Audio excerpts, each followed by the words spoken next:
Ça fait un an et demi qu'on est parti d'ici et on s'est installé à Oulin. On n'est pas loin, mais on est quand même on est bien pris dans les activités. On a moins d'occasions de se voir. Mais ce matin, cette belle occasion s'est produite, voilà, s'est présentée d'être parmi nous, ce culte. Et c'est vrai que dans ce moment, on va ouvrir la parole de Dieu. On va écouter ce que Dieu veut nous dire. Il y a quelques salutations depuis Oulin. Oulin est très différente de Givors, comme chaque église est différente. Les gens sont différents. Mais Seigneur, Dieu est le même. Jésus est le même. Et le salut est le même. Et donc, sa grâce est la même. Et aussi sa puissance est le même.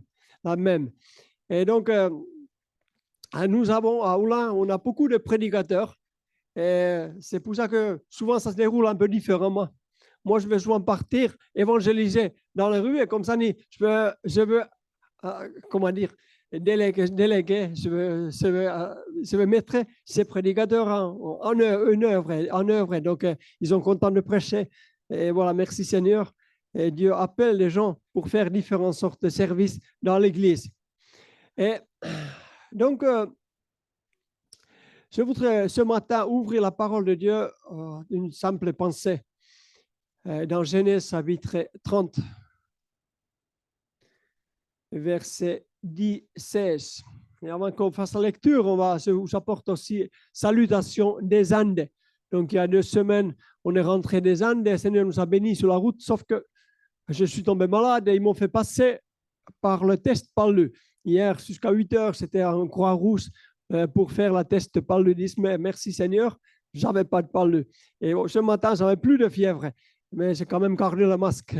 Et ce n'est pas le Covid non plus. Donc, en tout cas, voilà, Genèse chapitre 30 et verset 16. Il est écrit que le soir, comme Jacob revenait des champs, Léa sortit à sa rencontre et dit, c'est vers moi que tu viendras, car je t'ai acheté pour le mandragore de mon fils. Et il coucha avec elle cette nuit.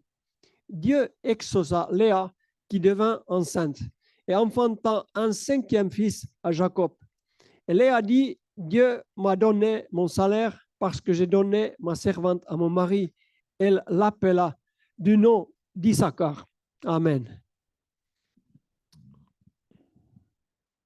Seigneur, merci encore. Bénir ta parole, Seigneur Jésus. Merci que toute parole de la Bible est inspirée par ton esprit. Et Seigneur, nous savons que chaque verset a quelque chose à nous dire. Merci de nous illuminer nos cœurs, que nous puissions recevoir ta pensée, ta parole ce matin au nom de Jésus. Amen. Amen. Gloire à Dieu. Donc, c'est un vieux verset. On pourrait dire quel rapport avec aujourd'hui, avec ce verset qui date de 3000 ans et plus, et qui vient d'un papa qui s'appelle Jacob, dont le nom a été changé en Israël. Alors, ça vous dit un peu plus. Jacob, il y a plein de Jacob dans le monde. Mais Israël, on peut le situer, il est là-bas, en Méditerranée. C'est un pays là-bas, à l'est de Méditerranée. Et cet Israël vient de cette famille. Donc, cette famille est en train de constituer là. Et il a un 5e fils de la femme de Jacob qui vient de naître, qui s'appelle Issachar. Jacob, il a eu 12 fils. Et ces 12 fils sont les patriarches d'Israël, ceux qui sont les pères paternels de ce peuple. Et Dieu a confié un grand avenir à ce peuple. Dieu a confié un avenir merveilleux pour Israël. Et il a envoyé le Messie. Il a envoyé Jésus-Christ dans le monde entier par Israël. Jésus est né à Israël. Et là, c'était un de ses fils, Jacob, qui vient de naître. Et il s'appelle Issachar. Et il y avait quelque chose de particulier dans chacun de ses fils. Ils étaient des hommes comme nous. Mais il y avait quelque chose de particulier dans ce fils Issachar. Et d'abord, on voit que sa maman, il discernait quelque chose pour avoir ce fils. Il y avait une histoire de polygamie dans la famille. C'est que Dieu n'a jamais voulu une polygamie. Mais vu qu'à l'époque, Dieu a toléré la polygamie au temps des prophètes, au temps de l'Ancien Testament, et Jacob aussi, il avait plusieurs femmes. Et comme il y avait toujours un petit tillage entre les femmes, et ils ont dit que voilà, c'est mon tour d'avoir mon mari ce soir. Et il a acheté Il a dû payer pour avoir son mari à côté de lui. Donc, c'est ça que donne la polygamie. Et puis, grâce à son geste, il a eu un fils qui s'appelle Issachar.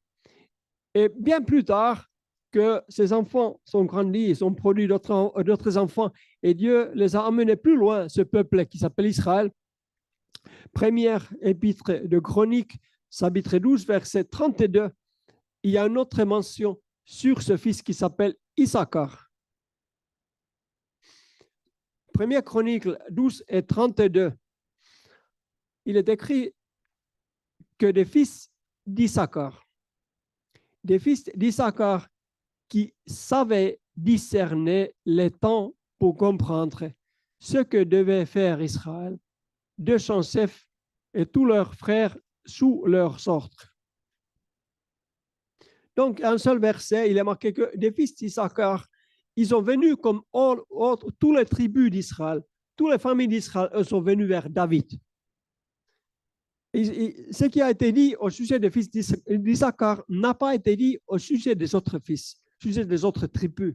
Ils savaient discerner les temps pour comprendre ce que devait faire le peuple de Dieu. Et moi, je pense que c'est quelque chose d'important que nous devrions ressembler à Issachar, au fils d'Issachar, afin de comprendre le temps. Quel temps nous vivons et dans ce temps-là, qu'est-ce que je devrais faire? Et ce qui est essentiel, c'est pour ça que Dieu nous a donné sa parole, son esprit, nos frères et sœurs. Mais comment ils ont fait, Issachar, pour connaître cette chose? Ils sont venus vers David, qui était dans un lieu isolé, et ils étaient à Hébron à l'époque. David, c'était un roi futur qui devait régner sur le peuple d'Israël. Que Dieu avait déjà, il avait déjà choisi que David doit être le roi à Israël. Mais les gens, ils ne connaissaient pas ça. Il avait fui son pays, il s'est installé dans le pays de Philistins qui était vu comme un pays idolâtre, un pays ennemi. Et David s'est fui vers le Philistin. Les gens, ils ont dû penser, ça y est, il a abandonné Dieu. Il n'y a plus d'espoir en David. Il essaie les Philistins. C'est perdu, c'est fini à jamais pour David. Mais non, ce n'était pas fini. Dieu n'avait pas annulé son plan et son appel sur la vie de David.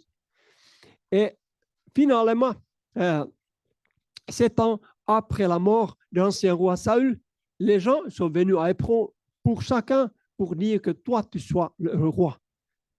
Mais pourquoi il a été dit sur le fils d'Issachar qu'il savait discerner le temps pour comprendre? On peut penser que eux, ils étaient un peu derrière le projet. Ils ont peut-être eu encore plus, ils ont peut-être encouragé encore, c'est vrai que voilà, on y va, allons-y. Et ils sont tous venus. Et les fils d'Issachar, je ne sais pas combien ils ont compris, combien ils ont vu dans ce qui va se passer. Mais ils ont certainement dû croire les paroles et les promesses que Dieu avait déjà données à ce peuple d'Israël par les différents prophètes. Et que nous puissions tous être comme les fils d'Issachar, donc savoir discerner le temps et pour comprendre et pour bien agir dans notre vie. Et pour cela, bien sûr, il faut avoir du discernement et d'une vision claire. Il faut voir, tout simplement. Pour agir, il faut voir. Apôtre Pierre, il nous écrit dans le Nouveau Testament, un seul verset, 2 Pierre 1, 9, il dit que « Mais celui en qui ces choses ne sont point est aveugle. » Quelqu'un qui est aveugle, il ne voit pas bien. Il ne faut pas attendre qu'il puisse discerner de grandes choses vu qu'il ne voit, il n'a pas de vision. Et donc, celui en qui ces choses ne sont point est aveugle, il ne voit pas de loin. Il a mis en oubli la purification de ses anciens péchés. Ça parle d'un certain état d'âme, un état d'esprit. Ça veut dire qu'il a reçu la grâce. Il a été pardonné de ses péchés. Dieu lui a fait grâce à cette personne, mais il y a eu quelque chose, il a commencé à oublier de la bonté de Dieu dans sa vie. Et peut-être les autres choses ont pris place dans sa vie. Et finalement, il a oublié tout ce que Jésus a fait pour lui, tout ce que Dieu lui a fait grâce, tout ce qu'il a reçu le pardon de Dieu, il a eu la paix dans le cœur, tout ça a été mis en oubli. Et il commence à vivre autrement. Et c'est sûr qu'avec un tel état d'esprit, avec telle disposition de cœur, on ne voit pas de loin. Et on ne voit pas de loin, on ne peut pas faire de bonnes décisions. On ne peut pas être comme des enfants d'Issachar, qui savaient discerner, qui voyaient bien, qui avaient certaines précisions dans leurs décisions. Et l'apôtre Pierre, il dit que mais celui en qui ces choses ne sont point, c'est quoi ces choses? Mais bien sûr, ce qui est écrit avant.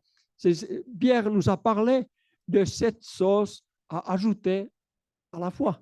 Et vous pouvez lire à la maison, 2 Pierre 1, quelles sont les 7 sauces que nous devrions ajouter à la foi une fois que nous avons reçu la foi. On ne va pas les laisser oisives, stériles cette fois, mais on peut ajouter encore quelque chose. Et il y a cette sauce, je crois que je vous en ai parlé déjà. C'est quoi cette sauce? Mais vous pouvez le voir en lisant 2 Pierre 1 à la maison. Et ça veut dire qu'on a reçu un cadeau, on a reçu un don, mais on n'a rien investi dessus. Par exemple, quelqu'un m'offre un terrain productif, mais je ne fais rien avec ce terrain, il y a des arbres et des bouchers, et ça ne fait rien. J'aurais pu construire quelque chose d'utile et s'investir et profiter de ce terrain. Mais non, j'ai laissé tomber. C'est pareil, on a reçu la foi. C'est un trésor précieux dans notre vie. La plus importante que nous puissions avoir dans notre vie, c'est la foi en Jésus, la grâce que Dieu nous a fait. Et si on fait rien avec, c'est vrai que notre état de cœur devient pareil. On ne voit pas de loin. Et il a oublié ce cadeau. On a mis en oubli la purification de ces anciens péchés. On va oublier, voilà. J'ai oublié que, en fait, ça avait un terrain que je devais construire, mais j'ai oublié. Donc, les fils d'Issachar ne voyaient pas, peut-être encore loin, quand ils sont allés voir le roi David, mais ils ont juste été convaincus qu'il faut qu'on se soumette à ce roi. Il faut qu'on le laisse régner dans notre vie. Il faut qu'on le laisse régner dans notre pays parce que Dieu va l'utiliser. Et nous voulons nous soumettre à lui et voir qu'est-ce que Dieu fera. Ils n'ont pas idolâtré, ils n'ont pas considéré David comme Dieu. Ce n'était pas une idolâtrie, mais c'est juste il était une personne que Dieu avait placée, qu'ils devaient ensemble marcher avec ce roi. Et ils se sont soumis à ce roi. Et quand ils sont venus à David à Hébron, ils attendaient la royauté promise avec sa famille, Juda. Donc, David était tout seul avec sa famille, et puis toutes les autres familles d'Israël, les 12 tribus, ils sont venus à Hébron. Et les fils d'Issachar ont été les seuls mentionnés à avoir du discernement. On peut penser que voilà, ils ont eu une affaire, une motivation, une initiative dans cette affaire de venir vers David.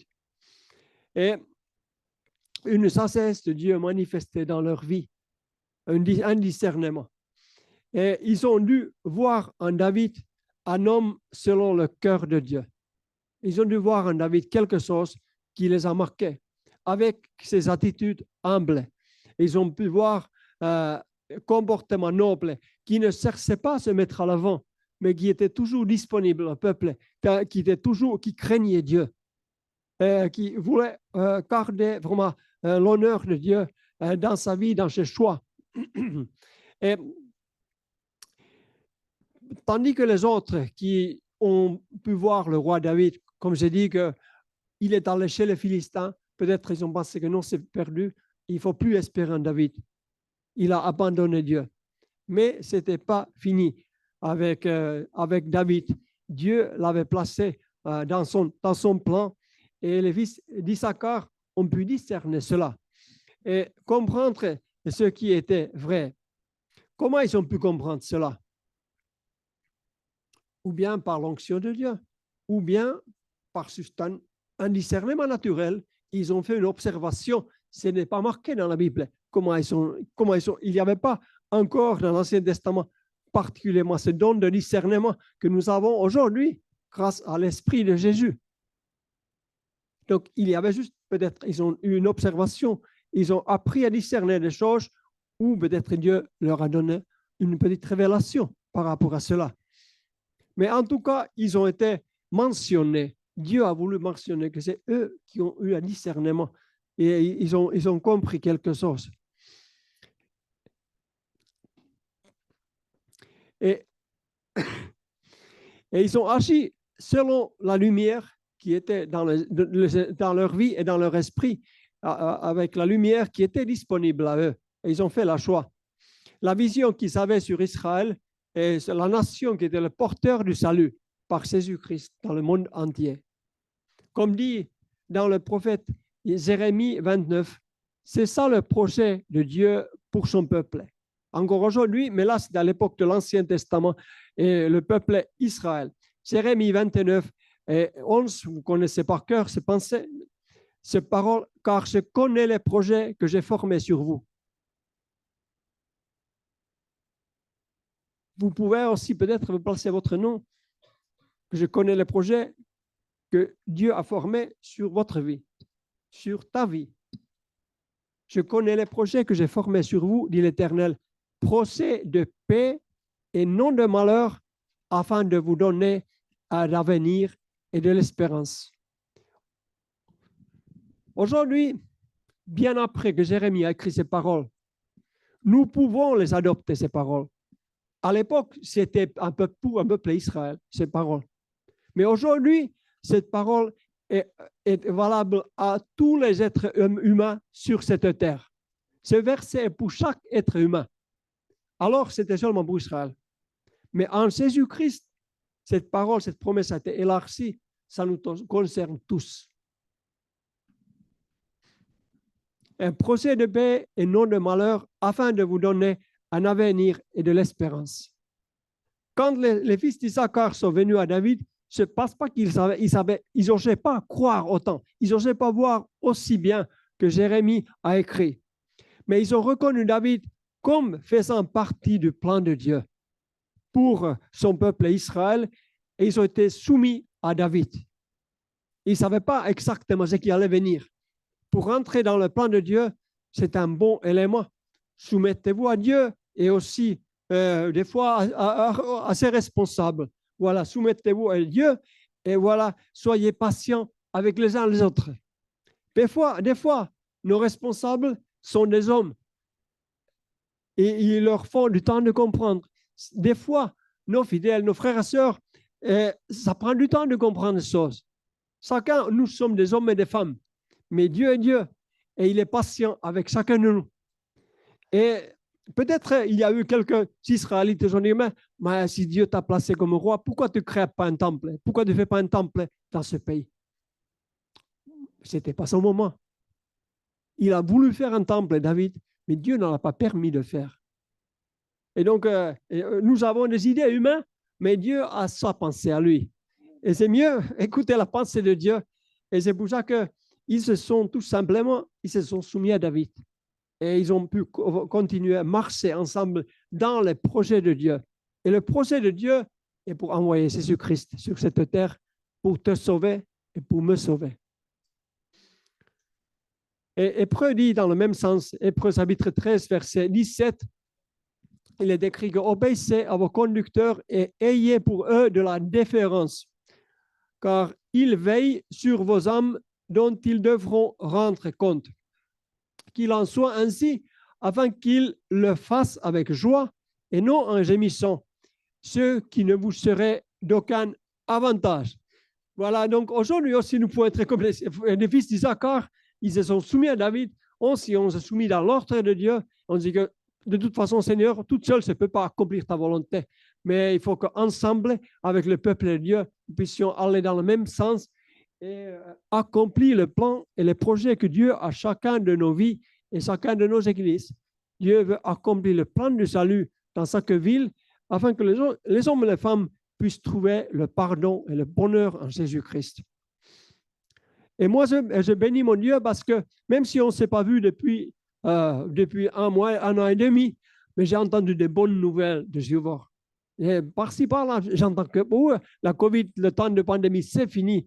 Il y a un nouveau visage. Et vous savez que pour Dieu, un nouveau visage dans l'Église, c'est une bonne nouvelle. C'est une bonne nouvelle. Parce que Dieu aime les habitants du monde entier. Dieu aime les êtres humains qu'il a créés.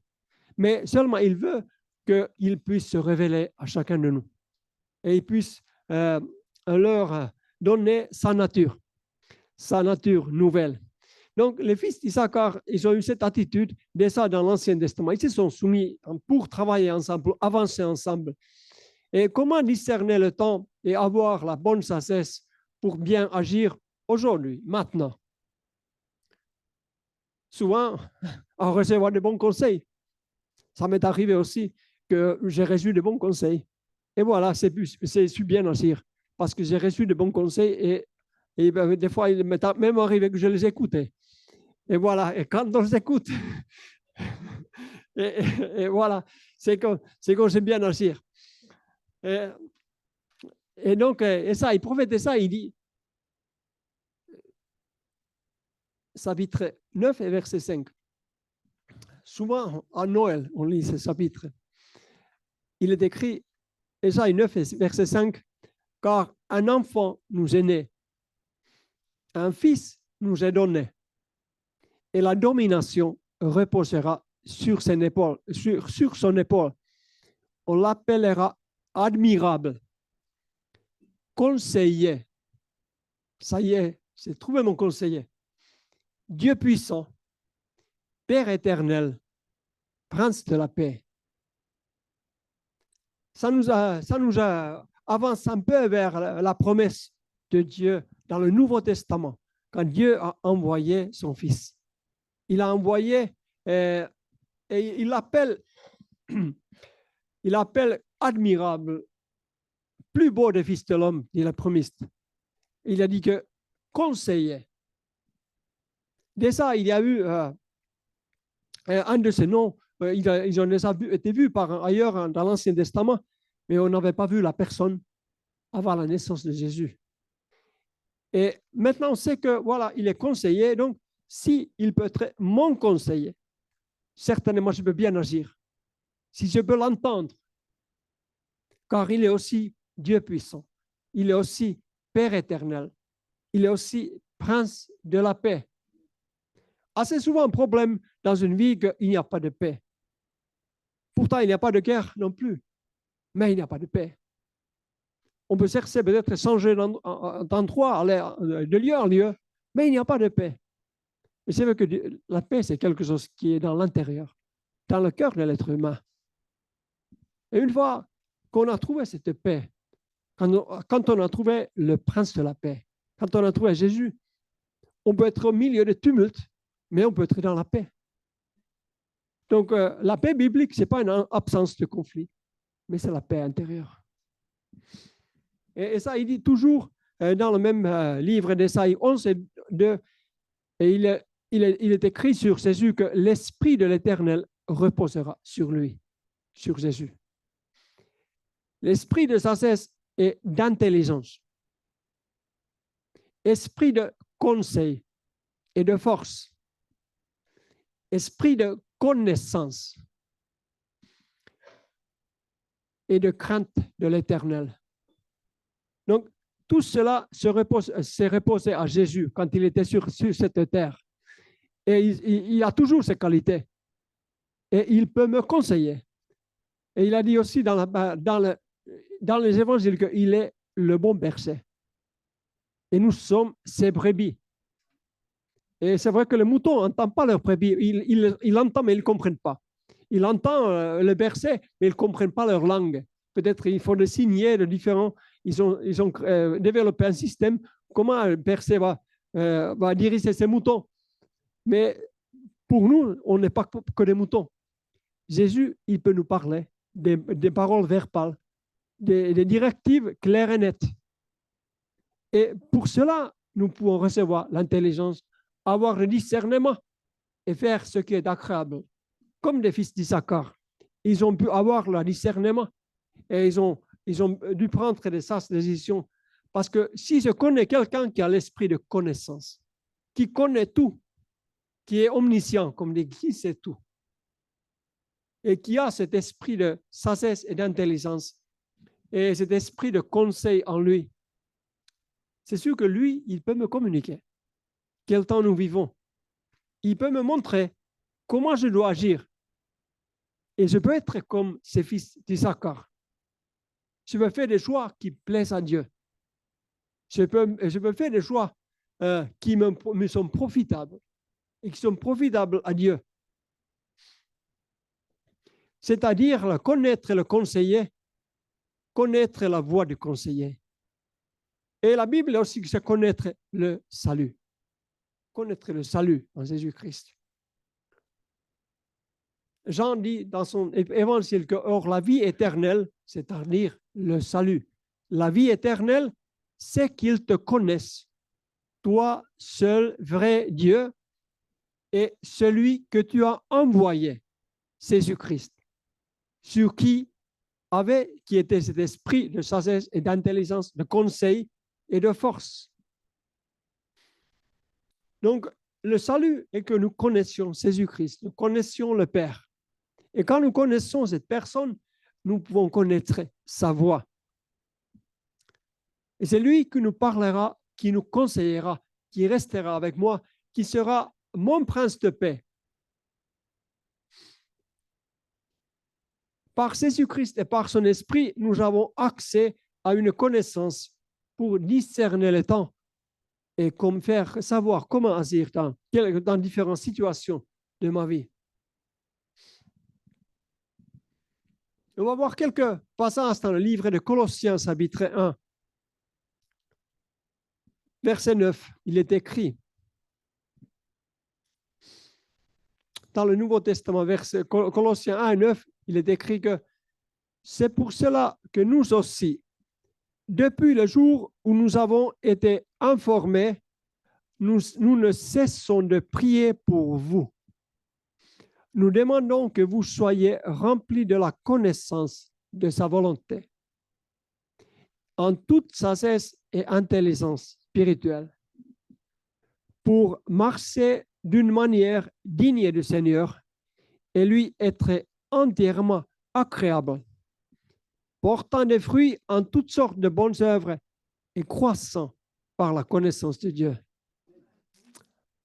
Donc, c'est une connaissance qui n'est pas seulement tombée du ciel comme ça, avec une quantité, mais c'est une petite semence que Dieu place dans nos cœurs et ça grandit.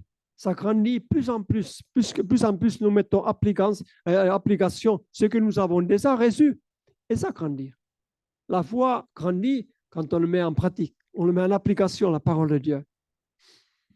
Et ça continue, chapitre 2, verset 2, afin qu'il ait le cœur rempli de consolation, qu'il soit uni dans l'amour et enrichi d'une pleine intelligence pour connaître le mystère de Dieu, savoir Christ, le mystère de Dieu, savoir Jésus-Christ.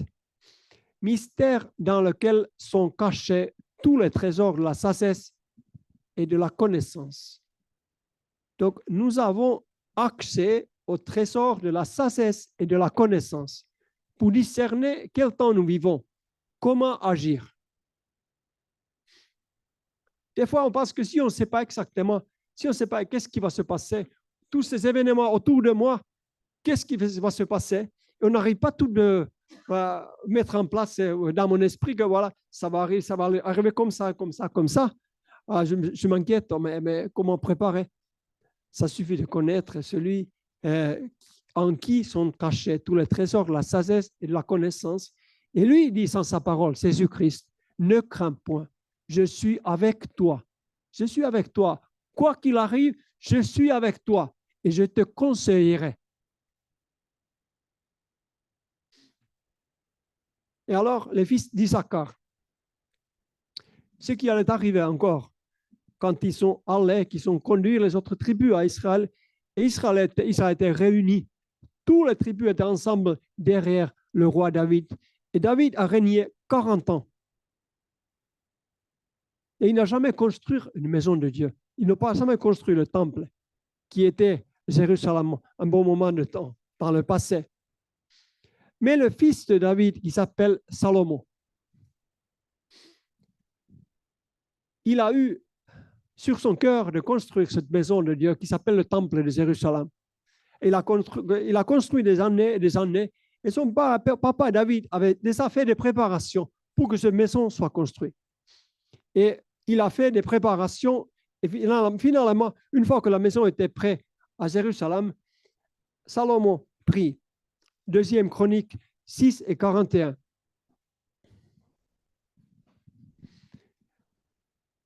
Deuxième Chronique 6 et verset 41.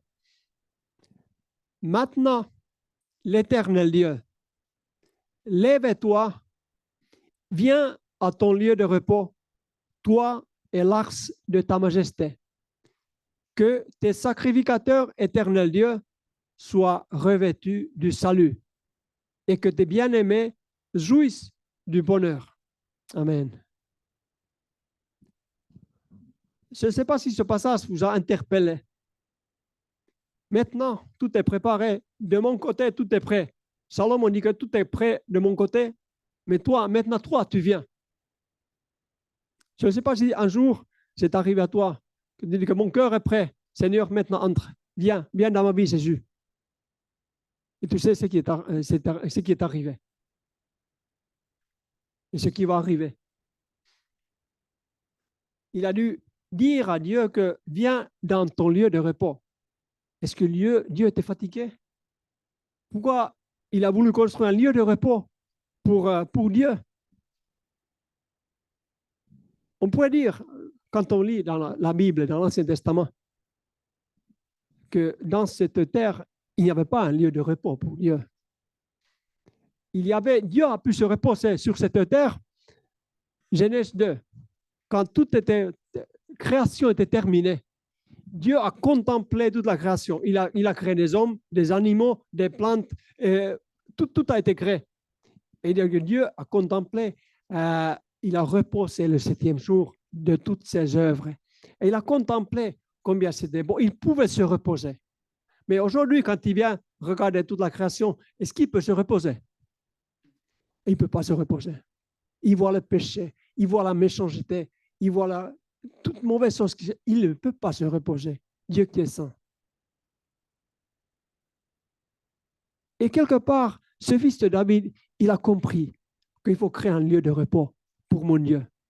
Il faudrait qu'il y ait au moins un endroit sur cette terre où la louange à l'Éternel soit unanime, qu'il n'y a pas de cacophonie qui sort de cette terre, qu'il n'y a pas d'idolâtrie, il n'y a pas de péché, il n'y a pas de choses que Dieu n'acceptait pas, qu'il ne veut pas voir.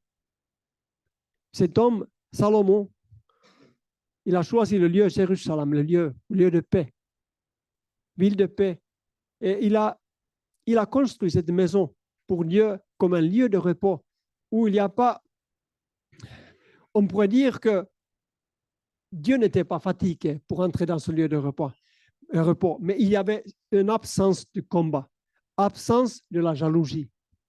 Il y avait toute la voix aller dans la même direction. C'est une voix unanime qui louait Dieu dans ce temple. Et que l'Église puisse être un lieu de repos pour Dieu. Que toute la voix adore le même Seigneur et Sauveur, Jésus-Christ. Lieu de repos pour Dieu. Et Dieu prend plaisir. Il peut visiter ce lieu de repos. Et nous pouvons prier ce matin. Maintenant, l'Éternel, entre dans ton lieu de repos. Ce lieu, c'est pour toi un lieu de repos. C'est toi seulement que nous adorons ici. Il n'y a pas de compétition. Nous reconnaissons que Dieu seul est notre source. Seul Jésus-Christ est notre sauveur. Et là, c'est pour Dieu un lieu de repos. Cela n'existait plus sur la terre depuis 3 ans, comme on avait vu. Genèse 2, quand Dieu avait terminé sa création. Mais dès que l'homme a désobéi, Dieu avait mis une plante, un arbre, dans l'arbre de connaissance du bien et du mal, dans le jardin. Et malheureusement, l'homme a fait le mauvais choix. Et le péché a continué, est entré dans le monde. Et là, il n'y avait plus de repos pour Dieu. La méchanceté est entrée. Mais pourquoi Dieu a créé cet arbre? Certains posent la question. Mais pourquoi Dieu a dû créer cet arbre? Parce qu'il t'a honoré, parce qu'il t'a respecté. Il a dit que Dieu m'a donné un libre arbitre. Oui, c'est bien, mais il ne nous donne pas choix. Ça veut dire que ça manque de respect. Dieu est un père qui a respecté ses enfants. Il a donné un libre arbitre, mais il a aussi donné le choix. On avait le choix pour aller à l'encontre de la décision. Et Dieu nous a un tel point honorés et nous avons fait un mauvais choix, nous les êtres humains. Et merci Seigneur, Dieu dans sa grâce, il a fait un autre choix. Il a de nouveau envoyé Jésus-Christ pour que nous puissions utiliser différemment notre libre choix, notre libre arbitre. Choisir cette fois-ci bien au lieu de choisir le mal. Et pourquoi ça? Parce que Dieu avait en vue un autre temple sur cette terre, un autre lieu d'adoration où sa présence était restaurée. Et c'est vrai que les fils d'Isaac, ils n'ont pas dû connaître cela, mais ils ont choisi David par la foi. Et ils ont dû voir, ils ont dû penser que voilà que Dieu a des projets merveilleux pour ce peuple. Nous allons avec David. Et voilà, Dieu a permis Salomon de construire ce lieu de repos qui est le temple. Et Salomon, en consacrant le temple, il a dit entrez dans ton lieu de repos, l'Éternel, et que tes sacrificateurs soient revêtus du salut. Le temple n'existait plus à Jérusalem, vous le savez, depuis l'année 70 après Jésus-Christ, les Romains, ils sont rasés. Il n'est plus là le temple, parce que Dieu avait notre temple. Et nous sommes le temple, cet autre temple du Saint-Esprit. Et le Saint-Esprit est Dieu.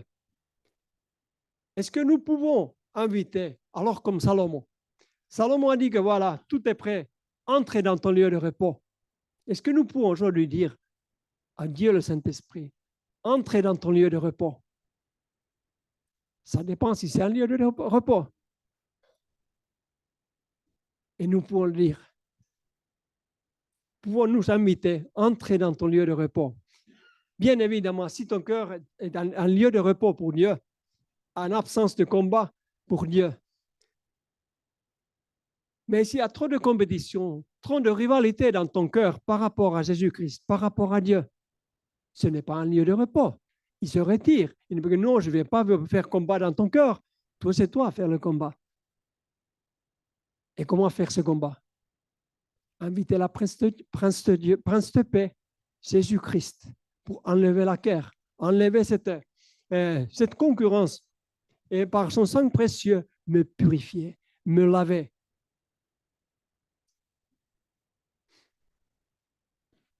Pour que les autres occupants puissent être expulsés de mon cœur. Les autres occupants qui veulent rentrer, prendre place dans mon cœur, qui puissent être expulsés et dire comme Salomon, maintenant tout est prêt. Entrez dans ton lieu de repos. C'est une œuvre de Dieu, une œuvre de grâce, une œuvre de Jésus-Christ. Et grâce à Jésus, il a pris sa place sur la croix. Il a dit que tout est accompli, afin que ton cœur puisse être un lieu de repos pour l'Éternel, un lieu de repos. Et tu puisses toi-même sentir cette paix, que voilà, que Dieu m'a placé dans une paix et il m'a mis sa paix en moi. Et juste après que Jésus a accompli cette œuvre sur la croix, il est ressuscité. Et les disciples, son peuple, ceux qui suivaient Jésus, ils attendaient le jour de la Pentecôte. Parce que Jésus leur a dit que, voilà, bientôt l'Éternel, il enverra mon esprit. Et une fois que vous serez revêtus de l'esprit, vous serez revêtus de la puissance. L'Éternel allait entrer, l'Éternel, le Saint-Esprit, allait visiter son lieu de repos. Une fois que Jésus, par son sacrifice, a enlevé offense de nos cœurs, les disciples étaient réunis tous dans un même lieu, tous réunis, tous avec une seule idée, une seule pensée. Ils ne couraient pas droite à gauche. Moi, je suis là pour cette raison, l'autre est pour une autre raison. Non, ils étaient pour une seule raison. pour écouter Jésus, pour être obéissant à Jésus, parce que c'est lui qui lui a dit que restez dans ce lieu jusqu'à ce que Dieu visitera son lieu de repos. Dieu entrera dans ce lieu de repos. Leur cœur était devenu un lieu de repos pour l'Éternel. Il n'y avait plus des motivations concurrentes, des conflits d'intérêts. Ils étaient tous dans la même voie, dans le même objectif, la même direction. Et c'est là que Dieu a envoyé. Dieu est venu. Dieu a visité. Et vous savez que depuis quelques semaines, aux États-Unis, il y a une université, les étudiants, ils ont tout simplement voulu rester dans la présence de Dieu. Et voilà, l'Éternel est entré dans ce lieu de repos. Ils ont vu un cœur unanime. Ils ont tous aimé Jésus. Ils ont tous voulu connaître plus de lui, avoir plus de lui. Et Dieu les a visités. Et ils restent là-bas depuis 3 semaines. Ils sont en train de prier, bénir Dieu et louer ensemble. Dieu est entré dans ce lieu de repos. Mais vous savez que ça va arriver ici aussi. Ça ne manque pas tarder. Mais que nos cœurs soient préparés. Comme Salomon, il avait tout préparé. Quand tout était prêt, Dieu a envoyé sa puissance. Dieu a envoyé, il est venu visiter son lieu de repos. Et ce matin, nos cœurs sont pour Dieu un lieu de repos. Merci Seigneur. Et nous le sentons si c'est vrai. Et si ce n'est pas vrai, tu peux demander que Jésus, prince de paix, viens nettoyer mon cœur, viens préparer mon cœur, viens enlever offense, afin que Dieu puisse habiter dans mon cœur, afin que je puisse voir l'œuvre de Dieu dans ma vie. Et Dieu, le Saint-Esprit, est entré au jour de la Pentecôte, et la conséquence, bien, c'est ce que le Salomon avait déjà vu à 1000 ans avant. La conséquence, les sacrificateurs ont été revêtus du salut. Ils ont été revêtus du salut et ils sont partis de la chambre haute. Et ce salut, vu qu'ils étaient revêtus du salut, tous ont en profité. Tous ont profité de ce salut. Le peuple de Jérusalem, 3000 personnes ont profité, ceux qui ont entendu. Ils ont profité de ce salut. Et je dis que si c'est vrai comme ça, que Dieu l'a ressuscité, Jésus-Christ, Dieu l'a fait mourir, crucifié par les mains des hommes, mais c'est lui qui a porté nos péchés sur la croix.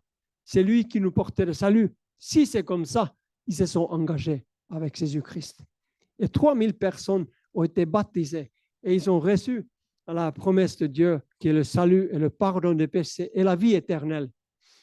Et Dieu, le Saint-Esprit, était entré en eux et le sacrificateur aujourd'hui, c'est toi et moi. Toi et moi qui avons mis notre confiance en Jésus-Christ. Vous êtes le saint sacerdoce, comme dit Pierre. Et que cet saint sacerdoce, nous soyons revêtus du salut de Dieu. Pour que la ville, pour les populations autour de nous, puissent voir les œuvres de Dieu, puissent reconnaître la main de l'Éternel et le salut de l'Éternel. Quand le Saint-Esprit nous remplit, nous sommes revêtus du salut.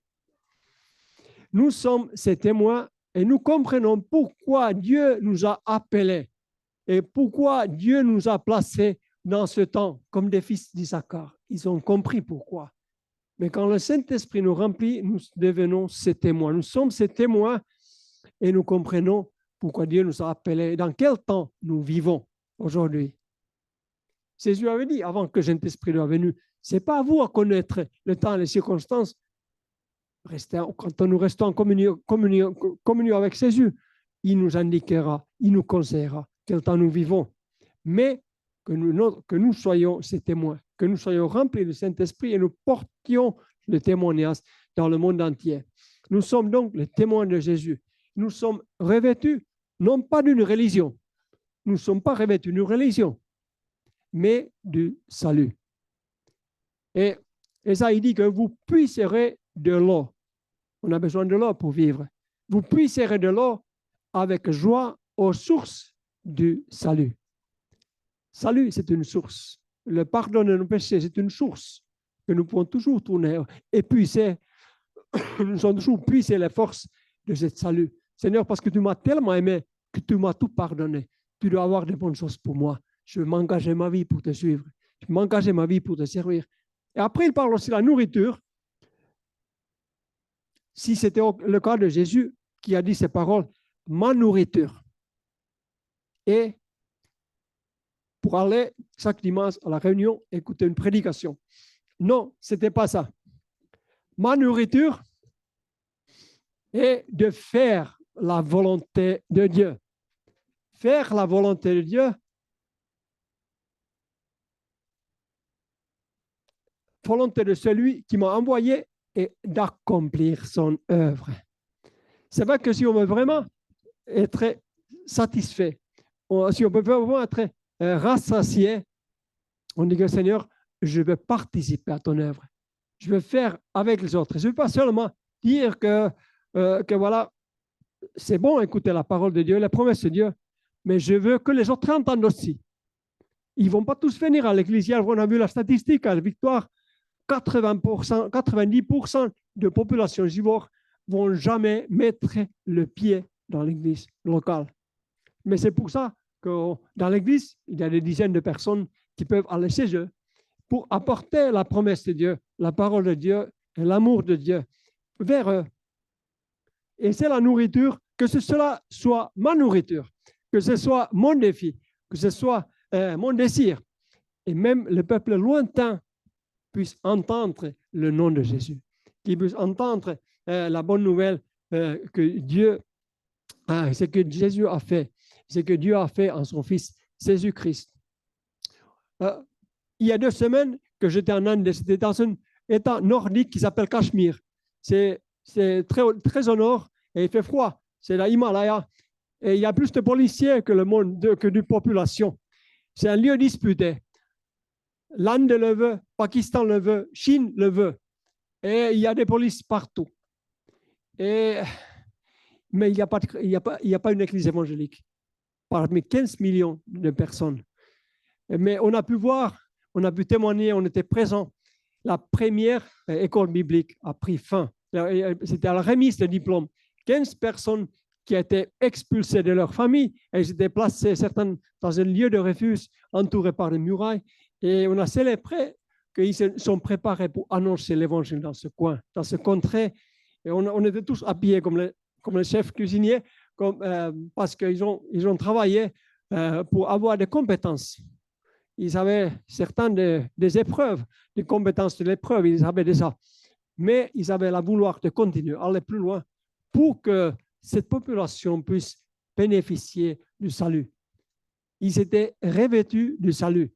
Et maintenant, la volonté était manifestée. Ils se sont investis pendant 7 mois pour étudier la parole de Dieu, des moyens pour apporter l'évangile dans ce coin. Et on a pu, c'était un moment inoubliable. Merci Seigneur. Et il y a encore la volonté et Dieu accomplira ses œuvres avant le retour de Jésus. Il veut que nous soyons des témoins. Il faut que nous soyons aussi revêtus du salut localement et même globalement. Ma nourriture est de faire la volonté de celui qui m'a envoyé et d'accomplir son œuvre. Ce sont des paroles de Jésus, mais nous pouvons quand même nous inspirer des paroles de Jésus. Parce qu'il a dit aussi, comme Père m'a envoyé, je vous envoie. Donc, on voit que cela nous concerne. Et Dieu, au temps de sa grâce, nous enverra les pluies fréquentes du Saint-Esprit. Comme il a fait aux États-Unis, il le fera en France. Et que nous puissions ce matin terminer ce culte, dire que Seigneur, entre dans ton lieu de repos. Alléluia. Jésus, merci. C'est à toi que revient toute la louange, la reconnaissance ce matin. Seigneur, toi qui es notre divin berger, le bon berger, toi qui as donné ta vie sur tes brebis, Seigneur, sur la croix. Et nous voulons encore te contempler, nous voulons te dire merci. Et Jésus, nous voulons encore t'appeler. Seigneur, comme toi dis que demandez à moi. Demandez à moi, cherchez, demandez et vous recevez. Cherchez, vous trouverez. Frappez et l'homme vous ouvrira, Seigneur Jésus. Nous voulons venir à toi avec tous nos besoins aussi, Seigneur. Peut-être parmi nous, il y a des personnes dont le cœur est encore dans le conflit ce matin. Seigneur, nous prions que tu viennes apaiser le conflit. Tu viens accorder la paix parce que tu es le prince de paix. Seigneur, tu vois un cœur dans un conflit ce matin. Seigneur, je te demande, viens te révéler à lui, à elle. Jésus, viens, Seigneur, que tu puisses prendre ta place dans son cœur. Seigneur, tu vois aussi un corps malade ce matin. un corps qui est fatigué, malade, peut-être une personne qui est éprouvée ce matin. Seigneur, fais ton œuvre dans sa vie, Seigneur Jésus, afin qu'il puisse reconnaître que, Seigneur, toute bonne chose vient de toi. Tu es le Père de lumière. Merci, Jésus, de faire ton œuvre. Et nous voulons rester un moment dans la prière. Et je pourrais peut-être faire un appel discret ce matin. Et que si tu ne peux pas dire ce matin que mon cœur, c'est un lieu de repos pour Dieu, mais tu sens que c'est plutôt un lieu de combat. C'est un lieu de conflit. Qu'on ne sait pas vraiment qui est résident dans ce lieu de conflit. Sache que ce matin, tu peux faire de Jésus pas seulement un résident, mais un président dans ton cœur. Tu peux dire que Jésus, je reconnais que j'ai péché contre toi. Mais maintenant, je veux demander que tu viennes me pardonner. Tu viens me faire un être nouveau, viens me régénérer. Et si c'est ton cas, je voudrais juste simplement que tu puisses lever discrètement ta main. Et ensemble, nous voulons consacrer ce moment et nous demander que Dieu fasse une œuvre dans ta vie. Il t'accorde la paix, il accorde la sérénité. Alléluia. Merci Jésus. Seigneur, tu connais chacun de nous. Chacun de nous, Seigneur, merci que nous pouvons être ce matin nombreux devant toi pour chercher ta face, Seigneur. C'est vrai que notre Père, ton cœur se réjouit de chacun de nous ce matin, Seigneur Jésus.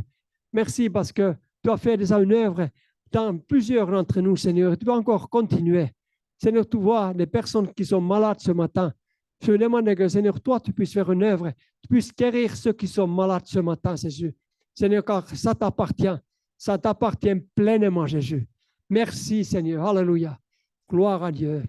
Amen. Amen.